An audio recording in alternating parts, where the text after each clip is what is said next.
दिल्ली को मुफ्त उपलब्ध कराई थी। थोड़े समय के बाद 2000 इलेक्ट्रिक बसें और आ जाएंगी और उसके बाद इसकी संख्या बढ़ाकर 13,000 हो जाएगी। जो पब्लिक ट्रांसपोर्ट सिस्टम पूरी तरह कोलैप्स कर गया था, अगले 2 सालों में हमारा public transport system world class होगा। उस दिशा में हमारी सरकार ने कदम उठाए हैं।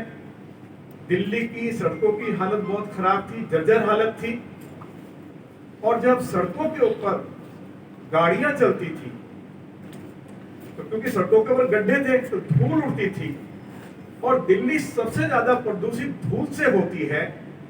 PM2.5 सबसे ज्यादा डस्ट या धूल से जनरेट होता है, ये सुप्रीम कोर्ट ने भी माना है। तो आज आप अलग अलग क्षेत्रों में जाइए, वर्ल्ड क्लास सड़कें श्रीमती रेखा गुप्ता जी के मार्गदर्शन में बनाई जा रही हैं।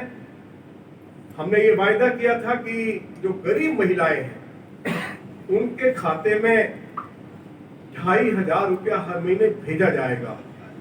उसके लिए 5100 करोड़ रुपया श्रीमती रेखा गुप्ता जी की सरकार ने बजट में प्रोविजन किया और वो कार्य अब शुरू होने जा रहा है। हम उसके लिए भी श्रीमती रेखा गुप्ता की सरकार का धन्यवाद करते हैं।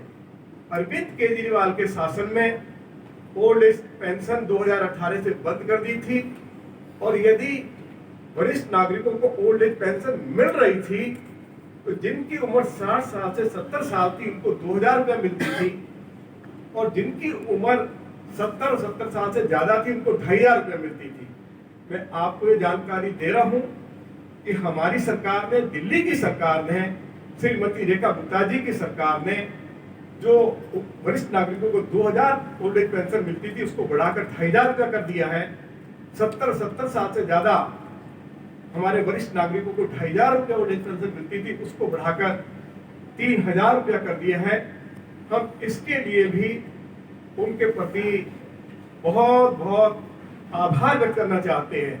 मैं इसी के साथ भारत सरकार के प्रधानमंत्री जी के प्रति, भारत सरकार के सड़क परिवहन और राजमार्ग मंत्री आदरणीय श्री नितिन गडकरी जी के प्रति, दिल्ली के ऑनरेबल लेफ्टिनेंट गवर्नर के प्रति और दिल्ली की मुख्यमंत्री श्रीमती रेखा गुप्ता जी के प्रति, उनके मंत्रियों के प्रति और दिल्ली के सभी ऑनरेबल पार्लियामेंट मेंबर्स के प्रति आभार व्यक्त करना चाहता हूं कि हाल ही में श्री रेखा गुप्ता जी ने जो पहल की और सभी को लेकर वो भारत सरकार के सड़क परिवहन राज्य मंत्री के पास गए, तो आपको ये जानकर खुशी होगी कि श्रीमती रेखा गुप्ता जी दिल्ली में हाईवे बनाने के लिए, टनल बनाने के लिए, फ्लाईओवर्स बनाने के लिए 24,000 करोड़ रुपया लेकर आई है, और 5 किलोमीटर लंबी टनल जो वसंत कुंज से लेकर नेशनल मंडेला मार्ग से लेके श्री मूर्ति तक जाएगी, उसका कार्य शुरू हो गया है।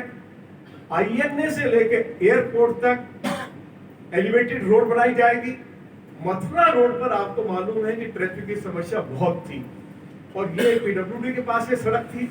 अरविंद केजरीवाल के समय में कुछ काम हुआ नहीं और घंटों घंटों लोग जाम में फंसे रहते थे। मैं ये आपको जानकारी दे रहा हूं कि हमारी मुख्यमंत्री जी के आग्रह पर देश के सड़क परिवहन राजमार्ग मंत्री श्री नितिन गडकरी जी ने आश्रम चौक से लेके बदरपुर बॉर्डर तक जो सड़क PWD के पास थी, जो हाईवे, उसको NHAI को ट्रांसफर करवा दिया है, और कुछ समय के बाद पूरा मथुरा रोड सिग्नल फ्री हो जाएगा। जहां जहां रेड लाइट्स हैं वहां फ्लाईओवर्स बनाए जाएंगे। आपने मेहरौली गुड़गांव रोड देखा होगा। मेहरौली गुड़गांव रोड भी जो है वह PWD से लेके NHAI को ट्रांसफर कर दिया है, और उसको भी 2 साल के अंदर अंदर सिग्नल फ्री कर दिया जाएगा। इसके साथ साथ जब मोदी जी की सरकार आई, दिल्ली में 60,000 ट्रक्स दिल्ली को प्रदूषित करते थे। मोदी जी की सरकार ने दिल्ली के चारों तरफ जो पेरिफेरल रोड्स बनाए, जो कोई सरकार उससे पहले कर नहीं पाई।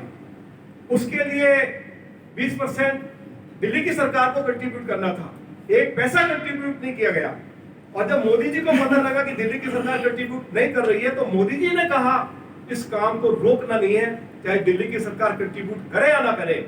दिल्ली के चारों तरफ पेरिफेरल रोड्स बनी और दिल्ली में जो 60,000 ट्रक्स आकर दिल्ली को सबसे ज्यादा प्रदूषित करते थे, उससे हमें राहत मिली। ये आप सभी हमारे मीडिया के सम्मान साथियों को मालूम है। मैं आपको जानकारी देना चाहता हूं कि मथुरा रोड पे कितना ट्रैफिक है। आज आप जाइए सराय काले खां डीएनडी, वहां से लेके मीठापुर चौक, बदरपुर, फरीदाबाद से पलवल, पलवल से सोना और फिर उसको बड़ौदा मुंबई हाईवे के साथ एक 75 किलोमीटर लंबा जो हाईवे बनाया है 6 लेन का, जिसके ऊपर 7,000 करोड़ रुपया खर्च हुआ है, उसका लगभग 95% काम पूरा हो गया। मीठापुर चौक बदरपुर से हाईवे शुरू हो गया है। केवल हमारा जो डीएनडी है उससे लेके और मीठापुर चौक तक अभी उस फ्लाईओवर को बनाने का काम अधूरा है। प्रधानमंत्री जी मार्च महीने में इस जो 7,000 करोड़ की लागत से एक शानदार हाईवे बना है उसका उद्घाटन करेंगे। मैं आपको यह जानकारी भी देना चाहता हूं कि आप जरूर एक बार, हम सभी लोग आपको लेके चलना चाहेंगे, ये हाईवे भी दिखाना चाहेंगे। और दुनिया का जो सबसे बड़ा इको पार्क श्री नरेंद्र मोदी जी ने, जब मैं जिस विधानसभा को रिप्रेजेंट करता था, एनटीपीसी की जमीन थी, एनटीपीसी बदरपुर पावर हाउस की, उसके ऊपर राखी का ढेर था। उस राखी के ढेर पर 885 एकड़ जमीन पर दुनिया का सबसे अच्छा इको पार्क बनाया है, जिसमें आप जाएंगे, योगा सेंटर है, जॉगिंग ट्रैक है, साइकिल ट्रैक है, सफारी है, चिड़ियाघर है, बोटिंग लेक है और 50,000 दरख्त लगाए हैं। और पूरे जो राखी का ढेर होता था उस पर घास लगाई है। लगभग 11,000 करोड़ रुपया का खर्चा इस इको पार्क बनाने पर आया है। ये जो इतना बड़ा तोहफा मोदी जी ने दिल्ली के लोगों को दिया है, मैं दिल्ली वासियों की ओर से विशेष तौर पर साउथ दिल्ली पार्लियामेंट कॉन्स्टिट्यूंसी की ओर से उनका बहुत बहुत स्वागत करना चाहता हूं। मैं इसके साथ साथ ये भी जानकारी देना चाहता हूं कि मोदी जी की सरकार ने ही प्रगति मैदान के साथ 1.5 किलोमीटर लंबी टनल बनाई है, 1.5 किलोमीटर लंबी, और उसके ऊपर 1,000 करोड़ रुपया खर्च हुआ। 20% दिल्ली की सरकार को कंट्रीब्यूट करना था। केजरीवाल जी की सरकार ने एक पैसा कंट्रीब्यूट नहीं किया, फिर भी मोदी जी की सरकार ने उसको पूरा करवाया। आप प्रगति मैदान में जाइए, जो बहुत शानदार, वहां हमारा जो कन्वेंशन सेंटर बना है प्रगति मैदान में। आप द्वारका में चले जाइए, जो एशिया का सबसे बड़ा कन्वेंशन सेंटर भी बना, जहां 25,000 लोग एक साथ बैठ सकते हैं। आप द्वारका में जाइए, हाल ही में हमारे दिल्ली के एलजी ने वर्ल्ड क्लास स्पोर्ट्स कॉम्प्लेक्स का उद्घाटन किया है। उसके साथ रेस कोर्स भी, क्या बोलते हैं इसको राजीव बब्बर जी, रेस कोर्स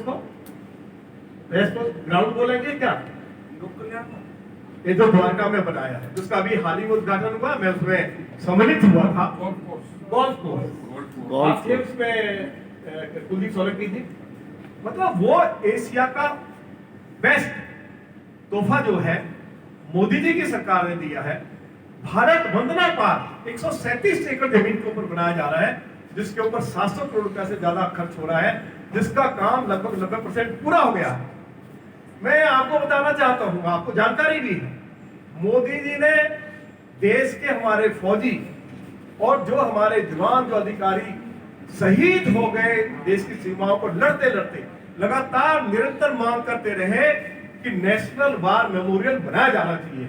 मोदी जी ने इंडिया गेट के बगल में जो नेशनल वार मेमोरियल बनाया है, आप जाके देखिए, हमारे उन अधिकारियों की, जवानों की, जिन्होंने सीमाओं की रक्षा करते अपने प्राण न्यौछावर कर दिए, उनकी प्रतिमा लगाई है, उनका नाम स्वर्ण अक्षरों से लिखा हुआ है।